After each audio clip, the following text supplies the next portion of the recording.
दोस्तों नमस्कार।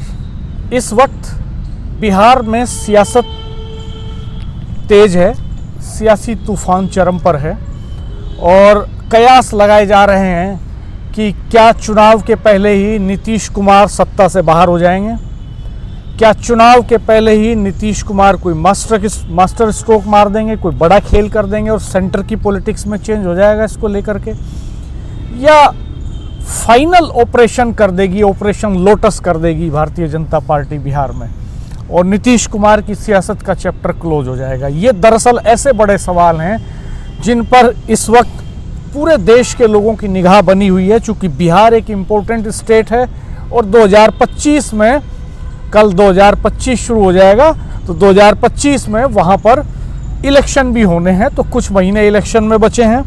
इन सारी संभावनाओं पर बात करेंगे। वरिष्ठ पत्रकार राजेश शर्मा हमारे साथ मौजूद हैं। राजेश भाई साहब, आपका स्वागत है। धन्यवाद साहब। आपको क्या लगता है कि एक तो थोड़ा ये चर्चा हो जाए कि बिहार में फिलहाल पॉलिटिक्स में चल क्या रहा है, सीन क्या है अभी का ताज़ा, और फिर इसके क्या इम्पैक्ट होने जा रहा है? डॉक्टर साहब, बिहार में इस समय प्रतिस्पर्धा का दौर है। बिहार स्टेट में गठबंधन की सरकार है, बीजेपी और जेडीयू, और अब ये लगता है कि चूँकि चुनाव भी होना है, अब लगभग 8-9 महीने बाद चुनाव भी होना है। सितंबर 2025 तक कार्यकाल है जेडीयू का, बिहार मुख्यमंत्री का। अब ये लगने लगा क्योंकि अब वहाँ भाजपा ने अब वहाँ पूरे पैर जमा लिए हैं। अगर मैं पिछले 8 से 10 दिन का एपिसोड देखूं तो लगातार 10 दिन में लगातार एपिसोड बदले हैं। कुछ लोगों का तो ये भी मानना है कि अब बीजेपी चुनाव से पहले ही हो सकता है कि वहाँ राष्ट्रपति शासन लगा दे और अपने हाथों में पूरी ताकत ले ले, क्योंकि राज्यपाल का अभी राज्यपाल बदला है। दोनों में प्रतिस्पर्धा हो रही है। एक राज्यपाल, एक डीजीपी बदलते हैं बिना सहयोगी दल के पूछताछ के, दूसरे राज्यपाल को बदल देते हैं। तो दोनों में कहीं ना कहीं खींचतान तो है, दोनों चुप हैं और बहुत सारी बातें सीक्रेट चल भी रही हैं, अपने को सेव कर रहे हैं। उधर बीजेपी सेव कर रही है, इधर नीतीश कुमार अपने को सेव कर रहे हैं। कल के मैं अगर एपिसोड की बात करूं डॉक्टर साहब, तो कल के एपिसोड से सारा पता चल जाएगा कि जो अंदर चल रहा है इसकी वजह क्या है। दरअसल ये पहले से प्रस्तावित होता है। जब 4 दिन पहले पूर्व प्रधानमंत्री मनमोहन सिंह की डेथ होती है तो नीतीश कुमार जी का प्रोग्राम दिल्ली आने का होता है, और दिल्ली आने से पहले वो पटना से वो प्रधानमंत्री जी से बात करते हैं। उनकी मुलाकात प्रधानमंत्री जी से होनी थी, और चूँकि मनमोहन सिंह जी के घर पर जाना था शोक संवेदना व्यक्त करने के लिए, और फिर दूसरी मुलाकात उनकी राष्ट्रीय अध्यक्ष जेपी नड्डा से होनी थी। जब वो कल पटना से दिल्ली पहुंचते हैं तो दिल्ली डॉक्टर मनमोहन सिंह के घर जाने के बाद, शोक संवेदना व्यक्त करने के बाद, फिर जब प्रधानमंत्री के पास जाने का समय होता है तो मैसेज आता है कि आप नड्डा साहब से मिल लीजिए, मैं किसी काम में व्यस्त हूँ, मैं मुलाकात नहीं हो पाएगी। और उनसे समय मिलता है शाम को 4 बजे का मिलने का जेपी नड्डा साहब से, जबकि जो पहले से प्रस्तावित प्रोग्राम था 2 बजे प्रधानमंत्री जी से मिलने का प्रोग्राम था। तो 2 बजे प्रधानमंत्री जी नहीं मिलते। जब वो 4 बजे संपर्क करते हैं जेपी नड्डा साहब से, तो वो भी कह देते हैं कि मेरे किसी व्यस्त हूँ, आज मुलाकात नहीं हो पाएगी। वो सीधे, चूँकि बिहार में मूवमेंट चल रहा है छात्रों का, वो सीधे जो बिहार आवास है, सीएम आवास, वो वहाँ चले जाते हैं और वहाँ एकाएक सुरक्षा बढ़ जाती है। दिल्ली में सुरक्षा बढ़ जाती है उनके आवास की। सुरक्षा के बहुत सारे मायने होते हैं। फिर एक बात निकल कर आती है कि भाई जिस तरह लगातार छात्रों का मूवमेंट है, आईएसआई भी उसमें जुड़ गई छात्रों में, और उनका दिल्ली भी बड़ा नेटवर्क है, जो नेटवर्क है छात्रों का, कि कहीं यहाँ आके मुख्यमंत्री का आवास का घेराव ना कर दें। तो फिर ये सोचते हैं कि कल मुलाकात करेंगे, लेकिन रात में ही वो दिल्ली से पटना की ओर आ जाते हैं, बिना मुलाकात किए आ जाते हैं। आप बताइए, वो सहयोगी दल हैं, और अगर वो पटना जाते हैं, नीतीश कुमार ऐसे नहीं है कि वो पटना से दिल्ली जाएंगे तो किससे बिना मिले वापस आ जाएंगे, और वो जाते हैं दिल्ली और मुलाकात करने का समय मिलता है लेकिन मुलाकात नहीं हो पाती। इसके पीछे की आप बता दो, तमाम लोग एनालिसिस कर रहे होंगे कि इसका वजह क्या है। दूसरा, बिहार में लगातार ये चर्चा चल रही है कि नीतीश कुमार गठबंधन तोड़ेंगे बीजेपी से, और जो महागठबंधन है उसके साथ में सरकार बनाएंगे, लेकिन आरजेडी के साथ सरकार बनाएंगे। कल एक सवाल खड़ा ये हो गया डॉक्टर साहब, दिल्ली जब नीतीश कुमार दिल्ली पहुंचते हैं तो उनके कार्यकारी अध्यक्ष संजय झा और उनके बहुत सहयोगी करीब रहे पूर्व अध्यक्ष लल्लन सिंह, जो वर्तमान में भारत सरकार में मंत्री भी हैं, जब नीतीश कुमार दिल्ली होते हैं वो दिल्ली में रहते हैं, उनके साथ साथ रहते हैं। लेकिन कल संजय झा भी दिल्ली नहीं थे और लल्लन सिंह भी दिल्ली नहीं थे।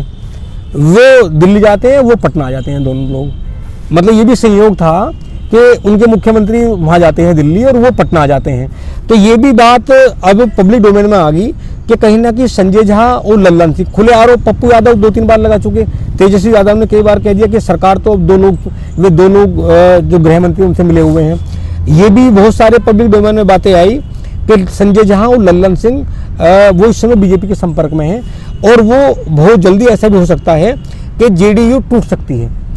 अगर गठबंधन वापस करने की बात आती है तो जो बहुत सारे विधायक हैं संजय झा लल्लन सिंह के संपर्क में हैं और वो गृह मंत्री के संपर्क में हैं, तो वे बीजेपी में शामिल हो सकते हैं।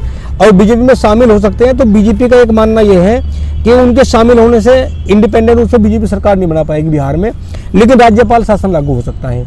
राज्यपाल शासन अगर लागू हो सकता है तो शक्तियाँ बीजेपी के हाथ में आ सकती हैं।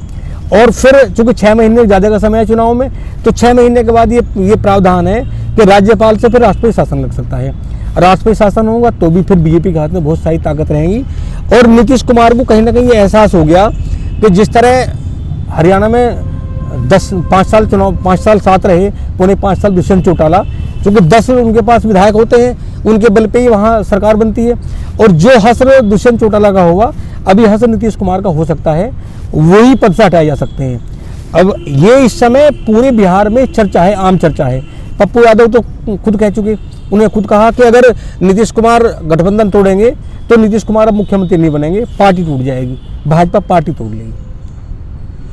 तो आप कई संभावनाएं जता रहे हैं इस वक्त। एक संभावना तो ये है कि जेडीयू जो नीतीश कुमार की पार्टी है वो टूट जाएगी और एक बड़ा धड़ा बीजेपी के साथ चला जाएगा और नीतीश कुमार को अलग कर दिया जाएगा। एक संभावना तो ये हो सकती है। जी।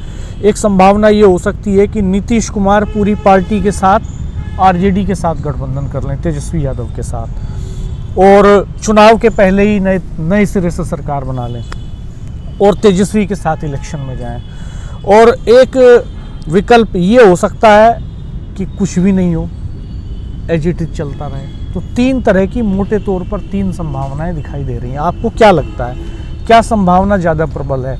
मुझे लगता है कि सरकार को बर्खास्त करने का रिस्क तो भारतीय जनता पार्टी नहीं लेगी ऐसे में, क्योंकि वो गठबंधन के साथ सरकार में है और अपने गठबंधन के साथ सरकार को बर्खास्त करने का कोई तुक किसी भी तरह से बनता नहीं, उसका मैसेज बहुत ख़राब जाएगा। और दूसरा, इस समय किसी भी चुनी हुई सरकार को बर्खास्त करना भी आसान नहीं है।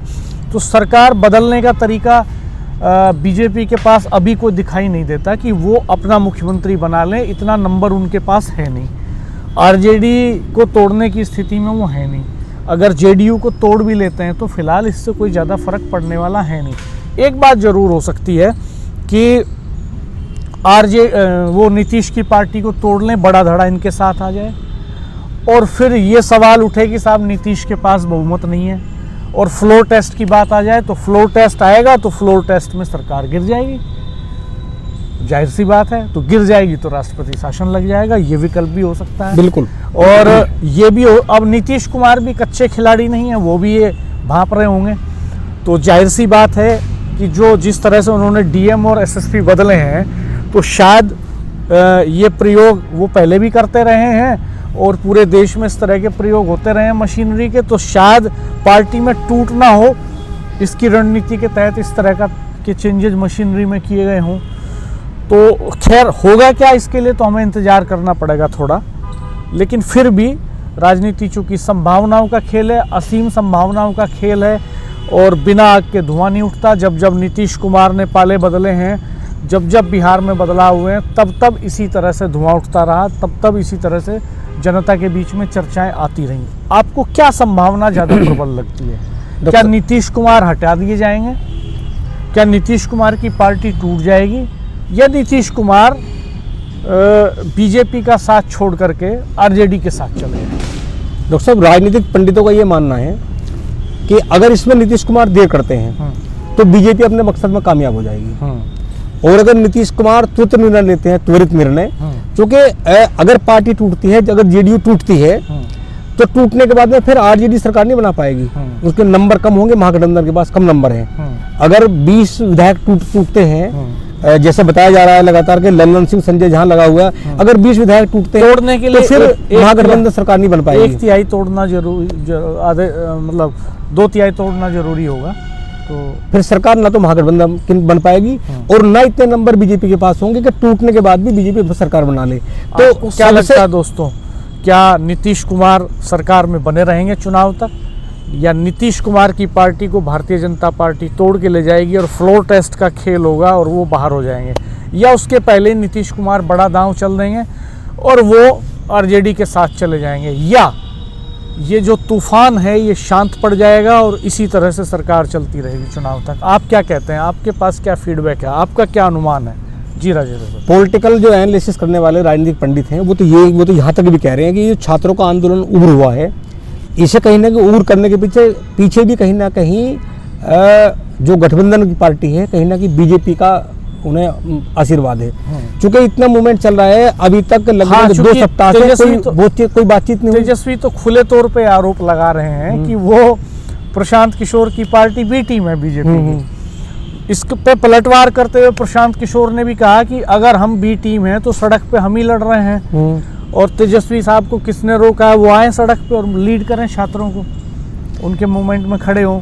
तो इस तरह के आरोप प्रत्यारोप चल रहे हैं इस समय। डॉक्टर साहब तेजस्वी यादव को ये लगता है, क्योंकि तेजस्वी यादव भी मेहनत कर रहे हैं बिहार में, और लालू यादव जी को आप सियासत का बड़ा खिलाड़ी तो इसलिए मानते हैं कि बिहार में लंबे समय तक जो राजनीतिक ताकत रही वो लालू प्रसाद यादव के साथ रही, और जब तक लालू प्रसाद यादव बिहार में हैं उनके पीछे का मतलब ये भी है कि जो छात्रों का आंदोलन है, चूँकि छात्रों का इतिहास रहा है बिहार में, अगर वो बहुत उग्र होता है और ये मूवमेंट देश भर में फैलता है तो फिर बीजेपी सरकार को बर्खास्त कर सकती है, और सरकार बर्खास्त कर सकती है। तो तेजस्वी इस समय मैदान में, उन्हें पता है कि ये जो अभी 2 सप्ताह पहले संसद में बर्खास्त तो मुझे लगता नहीं कर पाएंगे, वो उनका अपना मानना है, वो अलग हट सकते हैं। वो उनका अपना मानना ये है कि वो जो अभी जो संसद में प्रकरण हुआ गृह मंत्री जी का, जो वो 12 सेकंड की वीडियो है, 12 सेकंड की वीडियो ने ऐसा माहौल कर दिया कि जो एक बड़ा वोट बैंक जो नीतीश को भी मिलता था, बीजेपी को भी मिलता था, नीतीश को लगता है कि वो वोट बैंक कम से कम बीजेपी और नीतीश कुमार से हटेगा और वो महागठबंधन की तरफ बढ़ेगा।